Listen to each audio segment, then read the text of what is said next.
ವಿಜೇಂದ್ರ ವಿರುದ್ಧ ಮುನಿಸಿಕೊಂಡಿರುವಂತಹ ಯತ್ನಾಳ್ ಟೀಮ್ ಸದಸ್ಯರು ದೆಹಲಿಯಲ್ಲಿ ಬೀಡು ಬಿಟ್ಟಿದ್ದಾರೆ. ಈಗಾಗಲೇ ದೆಹಲಿಯಲ್ಲಿರುವಂತಹ ರಮೇಶ್ ಜಾರಕಿಹೊಳಿ ಹಾಗೆ ಕುಮಾರ್ ಬಂಗಾರಪ್ಪ ಹೈಕಮಾಂಡ್ ನಾಯಕರನ್ನ ಭೇಟಿಯಾಗ್ತಾ ಇದ್ದಾರೆ. ಸದ್ಯ ಯತ್ನಾಳ್ ಹಾಗೆ ಸಿದ್ದೇಶ್ವರ್ ಕೂಡ ದೆಹಲಿ ತಲುಪಿದ್ದಾರೆ. ಯತ್ನಾಳ್ ಟೀಮ್ಗೆ ಟಕ್ಕರ್ ಕೊಡೋದಕ್ಕೆ ವಿಜೇಂದ್ರ ಬಣ ರಣತಂತ್ರ ಹೆಣೆದಿದೆ. ಭಿನ್ನಮತೀಯರ ವಿರುದ್ಧ ಹೋರಾಟವನ್ನು ರೂಪಿಸುವುದಕ್ಕೆ ಬೆಂಗಳೂರಿನಲ್ಲಿ ಇವತ್ತು ಸಭೆಯನ್ನ ಕರೆಯಲಾಗಿದೆ. ಕಟ್ಟಾ ಸುಬ್ರಹ್ಮಣ್ಯ ನಾಯ್ಡು ನಿವಾಸದಲ್ಲಿ ಮಾಜಿಗಳು 60ಕ್ಕೂ ಹೆಚ್ಚು ಮುಖಂಡರು ಸಭೆ ಸೇರಿ ವಿಜೇಂದ್ರ ಪರ ಬ್ಯಾಟಿಂಗ್ ಮಾಡಲಿದ್ದಾರೆ. ಗಮನ ಬೇರೆಡೆ ಸೆಳೆದು ಹಣ ದೋಚ್ತಾ ಇದ್ದಂತ ಆಂಧ್ರಪ್ರದೇಶದ ಖತರ್ನಾಕ್ ಬಿಟ್ಟರ್ಗುಂಟಾ ಗ್ಯಾಂಗ್ ಅನ್ನ ಕಾಡುಗೋಡಿ ಪೊಲೀಸರು ಬಂಧಿಸಿದ್ದಾರೆ.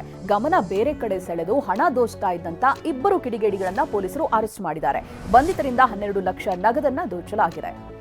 ಗದಗ ಜಿಲ್ಲೆಯ ಮುಂಡರಗಿ ತಾಲೂಕಿನ ಡೋಣೆ ತಾಂಡಾ ಬಳಿಯ ಕಪ್ಪತ್ತ ಗುಡ್ಡಕ್ಕೆ ಕಿಡಿಗೇಡಿಗಳು ಬೆಂಕಿ ಇಟ್ಟಿದ್ದಾರೆ. ತಡರಾತ್ರಿ ಒಟ್ಟು 3 ಕಡೆಗೆ ದುಷ್ಕರ್ಮಿಗಳು ಬೆಂಕಿಯನ್ನು ಹಚ್ಚಿದ್ದು ಅಪಾರ ಪ್ರಮಾಣದಲ್ಲಿ ಔಷಧಿ ಸಸ್ಯ ಸಂಪತ್ತು ಸುಟ್ಟು ಭಸ್ಮ ಆಗಿದೆ. ಸದ್ಯ ಅರಣ್ಯ ಇಲಾಖೆ ಸಿಬ್ಬಂದಿ ಬೆಂಕಿ ನಂದಿಸಿದ್ದಾರೆ.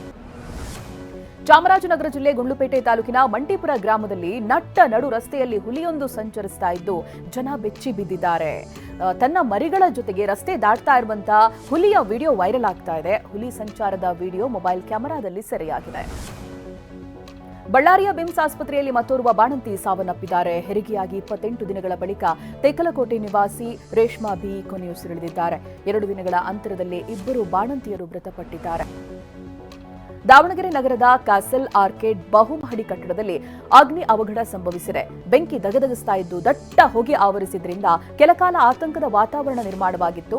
ಅಗ್ನಿಶಾಮಕ ದಳ ಸಿಬ್ಬಂದಿ ಬೆಂಕಿ ನಂದಿಸಿದ್ದಾರೆ. ಪಿಸ್ತೂಲ್ನಿಂದ ಮಿಸ್ ಫೈರಿಂಗ್ ಆಗಿ ಕಾಂಗ್ರೆಸ್ ಕಾರ್ಯಕರ್ತನಿಗೆ ಗಾಯ ಆಗಿದೆ. ಲೈಸೆನ್ಸ್ ಹೊಂದಿದ್ದಂತ ಪಿಸ್ತೂಲ್ನಿಂದ ಫೈರಿಂಗ್ ಆಗಿ ಚಿತ್ತರಂಜನ್ ಶೆಟ್ಟಿ ಆಸ್ಪತ್ರೆಗೆ ದಾಖಲಾಗಿದ್ದಾರೆ. ದಕ್ಷಿಣ ಕನ್ನಡ ಜಿಲ್ಲೆಯ ಅನಂತಾಡಿ ಬಳಿ ಘಟನೆ ನಡೆದಿದೆ. ತೀವ್ರ ಕುತೂಹಲ ಕೆರಳಿಸಿರುವಂತಹ ದೆಹಲಿ ವಿಧಾನಸಭೆ ಚುನಾವಣೆ ಮತದಾನ ನಡೀತಾ ಇದೆ. ಎಲ್ಲ 70 ಕ್ಷೇತ್ರಗಳಲ್ಲಿ ಬೆಳಗ್ಗೆ 7 ಗಂಟೆಯಿಂದಲೇ ಮತದಾನ ಆರಂಭ ಆಗಿದೆ. ಆಡಳಿತಾರೂಢ ಆಮ್ ಆದ್ಮಿ ಪಾರ್ಟಿ, ಬಿಜೆಪಿ ಹಾಗೆ ಕಾಂಗ್ರೆಸ್ ನಡುವೆ ಪೈಪೋಟಿ ಏರ್ಪಟ್ಟಿದೆ. ದೆಹಲಿಯಲ್ಲಿ ಒಟ್ಟು 70 ವಿಧಾನಸಭಾ ಕ್ಷೇತ್ರಗಳಿಗೆ ಚುನಾವಣೆ ನಡೀತಾ ಇದೆ. ಆಡಳಿತಾರೂಢ ಆಪ್ ಮತ್ತೆ ಕಾಂಗ್ರೆಸ್ನ ಎಲ್ಲ 70 ಕ್ಷೇತ್ರಗಳಲ್ಲಿ ಸ್ಪರ್ಧೆಯನ್ನ ಮಾಡ್ತಾ ಇದ್ದಾರೆ ಕಾಂಗ್ರೆಸ್ನ ಸ್ಪರ್ಧಿಗಳು. ಬಿಜೆಪಿ 68 ಕ್ಷೇತ್ರಗಳಲ್ಲಿ ಕಣಕ್ಕಿಳಿದಿದೆ. ಇನ್ನು 1,56,00,000 ಮತದಾರರು ಒಟ್ಟು 699 ಅಭ್ಯರ್ಥಿಗಳ ರಾಜಕೀಯ ಭವಿಷ್ಯ ನಿರ್ಧರಿಸಲಿದ್ದಾರೆ. ರಾಷ್ಟ್ರಪತಿ ದ್ರೌಪದಿ ಮುರ್ಮು ಕೂಡ ಮತ ಚಲಾಯಿಸಿದ್ದಾರೆ. ರಾಷ್ಟ್ರಪತಿ ಎಸ್ಟೇಟ್ನಲ್ಲಿರುವಂತಹ ಡಾಕ್ಟರ್ ರಾಜೇಂದ್ರ ಪ್ರಸಾದ್ ಕೇಂದ್ರೀಯ ವಿದ್ಯಾಲಯ ಮತಗಟ್ಟೆಯಲ್ಲಿ ಮುರ್ಮು ವೋಟ್ ಹಾಕಿದ್ದಾರೆ. ದೆಹಲಿ ವಿಧಾನಸಭಾ ಚುನಾವಣಾ ಹಿನ್ನೆಲೆಯಲ್ಲಿ ಲೋಕಸಭಾ ವಿಪಕ್ಷ ನಾಯಕ ರಾಹುಲ್ ಗಾಂಧಿ ವೋಟ್ ಮಾಡಿದ್ದಾರೆ. ನಿರ್ಮಾಣ ಭವನದಲ್ಲಿರುವಂತಹ ಮತಗಟ್ಟೆಗೆ ಆಗಮಿಸಿದ ರಾಹುಲ್ ಗಾಂಧಿ ಹಕ್ಕು ಚಲಾಯಿಸಿದರು. ದೆಹಲಿ ಮುಖ್ಯಮಂತ್ರಿ ಆತಿಶಿ ಮತದಾನ ಮಾಡಿದ್ದಾರೆ. ಇದಕ್ಕೂ ಮೊದಲು ಕಲ್ಕಾಜಿ ದೇವಾಲಯಕ್ಕೆ ತೆರಳಿ ಪೂಜೆಯನ್ನ ಸಲ್ಲಿಸಿದ್ದಾರೆ. ಬಳಿಕ ಮಾತನಾಡಿದ ಅವರು, ಇದು ಕೇವಲ ಚುನಾವಣೆಯಲ್ಲ, ಧರ್ಮಯುದ್ಧ ಅಂತ ಹೇಳಿದ್ದಾರೆ. ಕಲ್ಕಾಜಿ ವಿಧಾನಸಭಾ ಕ್ಷೇತ್ರದಿಂದ ಸ್ಪರ್ಧಿಸ್ತಾ ಇರುವಂತಹ ಆತಿಶಿ ಗೆಲುವಿನ ವಿಶ್ವಾಸ ವ್ಯಕ್ತಪಡಿಸಿದ್ದಾರೆ. ಆಮ್ ಆದ್ಮಿ ಪಕ್ಷದ ರಾಷ್ಟ್ರೀಯ ಸಂಚಾಲಕ ಅರವಿಂದ್ ಕೇಜ್ರಿವಾಲ್ ವಿರುದ್ಧ ಹರಿಯಾಣ ಶಹಾಬಾದ್ ಪೊಲೀಸ್ ಠಾಣೆಯಲ್ಲಿ ಎಫ್ಐಆರ್ ದಾಖಲಾಗಿದೆ. ಹರಿಯಾಣ ಸರ್ಕಾರ ಯಮುನಾ ನದಿಗೆ ವಿಷ ಹಾಕ್ತಾ ಇದೆ ಅನ್ನುವಂಥ ಹೇಳಿಕೆ ಹಿನ್ನೆಲೆಯಲ್ಲಿ ಕೇಜ್ರಿವಾಲ್ ವಿರುದ್ಧ ಜಗಮೋಹನ್ ಮನ್ಚಂಡ್ ಎಂಬುವರು ದೂರನ್ನ ದಾಖಲಿಸಿದ್ದಾರೆ. ದೆಹಲಿ ಮುಖ್ಯಮಂತ್ರಿ ಕಚೇರಿ ಸಿಬ್ಬಂದಿಯ 5 ಲಕ್ಷ ನಗದನ್ನ ವಶಕ್ಕೆ ಪಡೆಯಲಾಗಿದೆ. ಕಾರಿನಲ್ಲಿ ಗೌರವ್ ಎಂಬಾತನಿಗೆ ಸೇರಿದ ಈ ಹಣವನ್ನು ಜಪ್ತಿ ಮಾಡಲಾಗಿದೆ. ಕಾರು ಚಾಲಕ ಹಾಗೆ ಗೌರವ್ನನ್ನ ಪೊಲೀಸರು ವಶಕ್ಕೆ ಪಡೆದಿದ್ದಾರೆ.